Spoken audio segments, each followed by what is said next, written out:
Hace apenas unos años, Robinson Cano parecía ser una apuesta segura para el Salón de la Fama.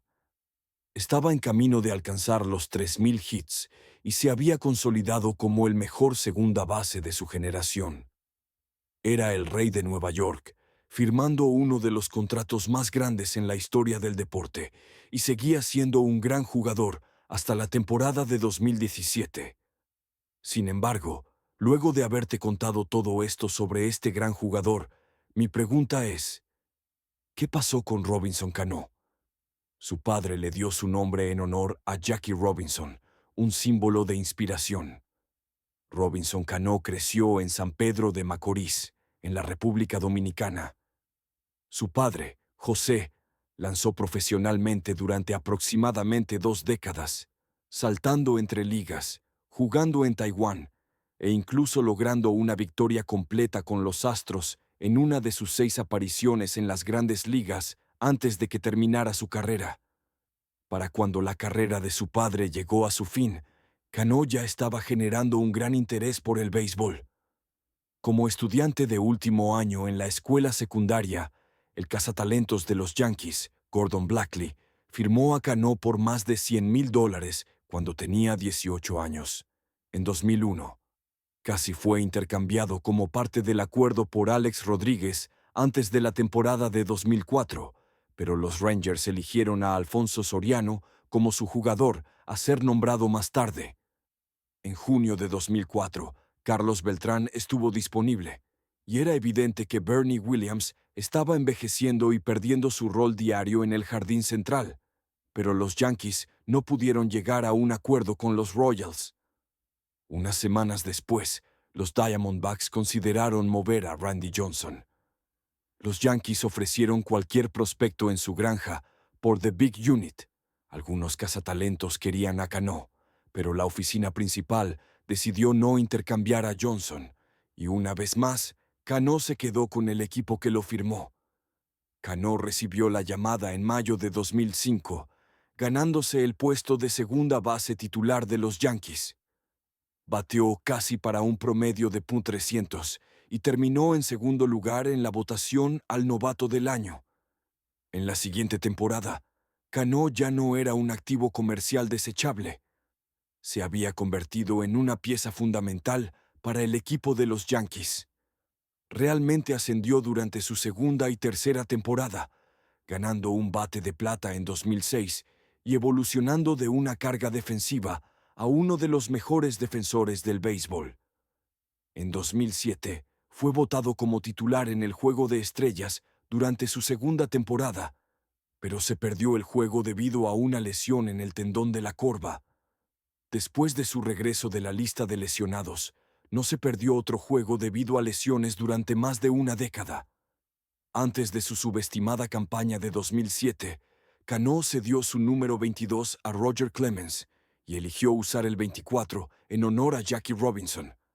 Los Yankees entendieron que tenían algo especial y lo aseguraron con una extensión de contrato de 4 años y 2 opciones adicionales para 2012 y 2013 por $55 millones. Ese contrato no lucía bien después de 2008, ya que Cano tuvo el promedio de bateo y OPS más bajo de su carrera, conectando solo 14 jonrones en 159 juegos. Los Yankees se quedaron fuera de los playoffs por primera vez en más de una década, aunque Cano produjo la última carrera impulsada en la historia del Yankee Stadium. Parecía más un jugador de rol destinado a años en la parte inferior de la alineación que una futura estrella, pero algo estaba en el aire en 2009. No sé si fue el nuevo estadio, las nuevas adiciones al roster o simplemente una racha afortunada, pero todo se unió en una temporada casi perfecta en la alineación, donde todos estaban bateando. Cano reflejó casi la producción de su compañero de doble play, pero con más poder y menos bases por bolas. Encontró su ritmo de jonrones, elevando la pelota hacia el short porch más que nunca. Pero su jugada más grande llegó el 4 de noviembre, en esa Serie Mundial de 2009, cuando Cano fildeó el último out de esa Serie Mundial. Ni siquiera había entrado en su mejor momento todavía. Desde 2010 hasta 2016, Nadie jugó más juegos ni consiguió más hits que Cano, y se consolidó en una liga propia en cuanto a producción ofensiva de interiores del cuadro. Ascendió en 2010, terminando el año con 29 jonrones y un OPS Plus de 141, al mismo tiempo que ganaba su primer Guante de Oro. Joe Torre alguna vez comparó a un joven Cano con Rod Carew, pero tuvo que retractarse, ya que a los medios no les gustó poner a un joven en la misma conversación que una leyenda del béisbol. Bueno, tal vez estaban en lo correcto, porque Rod Carew nunca tuvo un año tan bueno en sus primeras temporadas. El despegue de Cano en 2010 marcó su ascenso al estrellato. Había estado en la liga durante 6 temporadas completas, pero siempre había sido más un jugador de rol en la parte inferior de la alineación. Con Alex Rodríguez y Derek Jeter envejeciendo, Cano rápidamente se estaba convirtiendo en el jugador a seguir en Nueva York. Si el video te está gustando, te pido que por favor le des like, te suscribas y lo compartas con tus amigos y conocidos. Continuemos. La victoria en el Home Run Derby, combinada con 2 grandes postemporadas y otra temporada de Guante de Oro y Bate de Plata con un récord personal de 33 jonrones, hicieron de Cano el mejor jugador de los Yankees. Terminó cuarto en una de las votaciones al jugador más valioso, más competitivas de la historia, detrás de figuras como Miguel Cabrera, con la triple corona, y el novato sensación Mike Trout. Era el bate más temido en la alineación de los Yankees, atrayendo más bases por bolas que nunca. La serie de campeonato de la Liga Americana de 2012 fue una revancha contra Miguel Cabrera y los Tigres, pero los envejecidos Yankees estaban agotados y perdieron esa serie, en lo que sería la última vez que veríamos a Robinson Cano con el uniforme de los Yankees en unos playoffs. Entrando en el último año de su contrato, los Yankees intentaron extender el contrato de Cano antes de la temporada 2013, pero no se llegó a un acuerdo. Los Yankees de 2013 fueron un desastre lleno de lesiones, con solo 2 bateadores por encima del promedio que jugaron más de 60 juegos, y por supuesto, Cano fue uno de ellos. Cano jugó en 160 juegos, manteniendo un promedio de juegos por temporada desde 2007. La durabilidad de Cano es rara en el juego actual. No se perdió ni un solo juego durante cada uno de sus últimos 7 años con los Yankees. Su temporada de 2013 fue otra temporada élite en el plato, terminando quinto en la votación al jugador más valioso, marcando su 4º año consecutivo en el top 6. Como sabemos, el béisbol no es un deporte individual, y sin importar cuán bien jugara Cano, no pudo llevar a los Yankees a los playoffs, lo que ocurrió solo por segunda vez en 2 décadas. En la temporada muerta, los Yankees le ofrecieron 7 años y $175 millones para quedarse en los Pinstripes, una oferta que fue opacada por el contrato de Seattle de 10 años y $240 millones. Muchos fanáticos de los Yankees estaban enojados con él por irse, pero pienso que los Yankees en esos momentos no hicieron un esfuerzo notable para conseguirlo, ya que ese mismo año estarían contratando a Jacob Ellsbury por un contrato mayor al de Cano, lo cual fue una falta de respeto para Cano, quien en ese momento llevaba una carrera de Salón de la Fama con el equipo de Rayas. En su primera aparición en el Yankee Stadium, luego de irse a los Seattle Mariners, Cano recibió un abucheo bastante grande por la fanaticada de Nueva York, lo cual veo algo desconsiderado por parte de ellos, ya que Cano lo dio todo por ese equipo y simplemente eligió una mejor oferta de parte de Seattle que le aseguraría su vida y la de su familia por varias generaciones. No puedes culpar a un jugador por esto. Los verdaderos culpables fueron la gerencia de los Yankees por no darle el valor debido a Robinson Cano y ofrecerle un contrato digno a su mejor pelotero en esos momentos. Incluso Cano ha dicho en entrevistas que si los Yankees le hubiesen ofrecido solo un poquito más y al menos llegar a la cantidad de 200 millones por 10 años, él hubiese aceptado la oferta para quedarse como un Yankee de por vida. Hasta la temporada 2013, solo 67 jugadores habían acumulado al menos 44 WAR en sus primeras 9 temporadas. De estos, 53 están en el Salón de la Fama, sin incluir a jugadores como Albert Pujols, Ichiro Suzuki, Barry Bonds y Alex Rodríguez. El megacontrato de Cano igualó a Albert Pujols como el tercer contrato más grande en la historia de las grandes ligas. Sin embargo, ¿eran los Mariners el equipo adecuado para darle a Cano este contrato?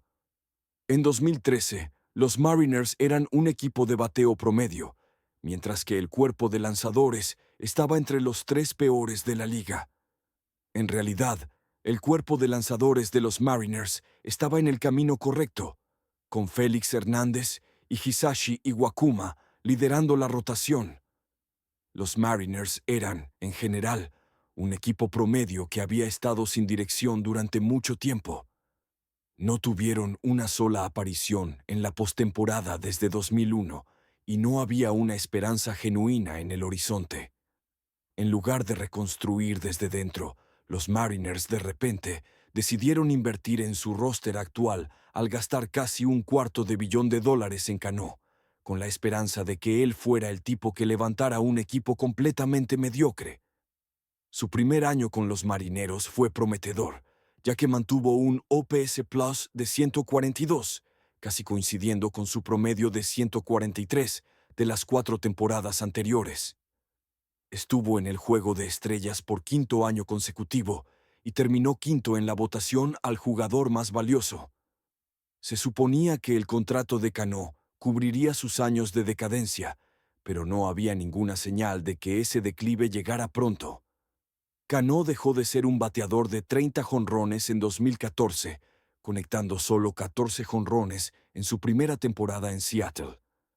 Sin embargo, cambió su enfoque y se adaptó al entorno menos favorable para los bateadores, bateando para un promedio de .314 y liderando al equipo en bases por bolas. Era su quinto año consecutivo, terminando con al menos 6.3 WAR, pero el problema era que los Mariners no se construyeron alrededor de él y, en cambio, confiaron en su producción élite para llevar a un roster promedio. Esto casi funcionó, ya que los Mariners terminaron solo un juego por debajo de Oakland en la lucha por el último lugar en los playoffs. Los lanzadores mejoraron mucho, terminando en tercer lugar en efectividad, pero los bateadores no estaban a la altura.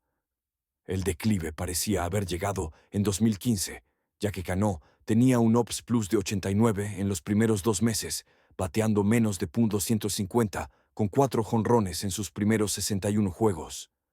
Julio y agosto fueron un reflejo de su antiguo yo, ya que bateó para .335 y mantuvo un OPS Plus por encima de 130. Sin embargo, debido a la apatía en su desempeño y una lesión en la ingle que lo dejó fuera en septiembre, tuvo el OPS más bajo de su carrera en una temporada completa y solo alcanzó el 87% del WAR que había acumulado en 2014. Los Mariners retrocedieron a un equipo por debajo de .500 en 2015. El enfoque de la franquicia comenzó a cambiar, ya que la oficina principal despedía a su gerente general y a su entrenador en jefe en busca de algo diferente. Robinson Cano volvió a su nivel élite en 2016, jugando en 161 juegos por segunda vez en su carrera y manteniendo un OPS Plus de 138 con 39 jonrones, estableciendo un nuevo récord personal. Fue uno de los 5 jugadores en 2016 que tuvo al menos un 50% de sus hits como extrabases. Solo David Ortiz, Josh Donaldson y Cano cumplieron con estos requisitos y mantuvieron un promedio de bateo de .90 o más. Sin embargo, a pesar de tener más de 7 WAR por primera vez desde 2013, los Mariners solo ganaron 86 juegos y se quedaron a 3 juegos de los playoffs, con una campaña realmente productiva para Cano, ya que en ese año conectó el primer cuadrangular de la temporada. También tuvo su hit número 2500 y en ese mismo mes de abril conectó su jonrón número 300, por lo que fue un año muy especial en lo personal para Robinson Cano. 2017 fue otra temporada productiva para Cano, aunque de menor impacto. El resto de la liga mejoró ofensivamente y Cano parecía estar en declive con un OPS Plus de 112, y aunque aún era uno de los mejores en su posición, con 23 jonrones y un promedio de bateo de .180, los Marineros cayeron a 78 victorias, su total más bajo desde 2011. La temporada de 2017 sería su última temporada completa, pero al menos logró su último viaje al Juego de Estrellas, ganando el premio al jugador más valioso en ese juego, un premio especial en honor a su mentor Tony Peña, lo que haría aún más especial este galardón. En mayo de 2018, Cano se fracturó la mano derecha luego de ser golpeado por un lanzamiento, y un par de días después recibió una suspensión de 80 juegos por haber dado positivo en furosemida, una droga que se considera prohibida en las grandes ligas. Cano aceptó la suspensión, pero negó haber tomado ninguna sustancia ilegal. Los Mariners finalmente llegaron a un acuerdo con los Mets en la temporada baja de 2018, donde fue cambiado en conjunto con Edwin Díaz, un cerrador en ascenso, a cambio de los prospectos Jared Kelenic y Justin Dunn. El equipo de los Mariners finalmente decidió pasar la página, y los Mets estaban buscando formas de gastar su dinero en otra temporada baja. Cano se desempeñó en 107 juegos para los Mets en 2019, su último año jugando una temporada completa. A los 36 años, se perdió casi 50 juegos debido a diversas lesiones, pero mostró destellos de su antiguo yo, como una racha de 3 jonrones en un juego en julio, pero en general fue otra temporada de declive.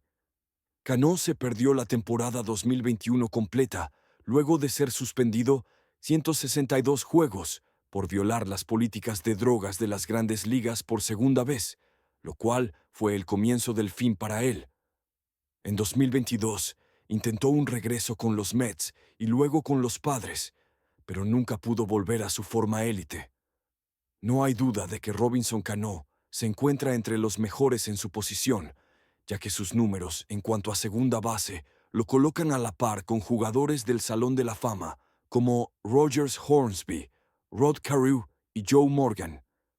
En resumen, no podemos negar que la carrera de Robinson Cano se vio empañada por 2 suspensiones de uso de sustancias prohibidas, lo cual afectó su legado y su camino hacia el Salón de la Fama, pero sin duda alguna fue uno de los mejores jugadores de béisbol que he visto.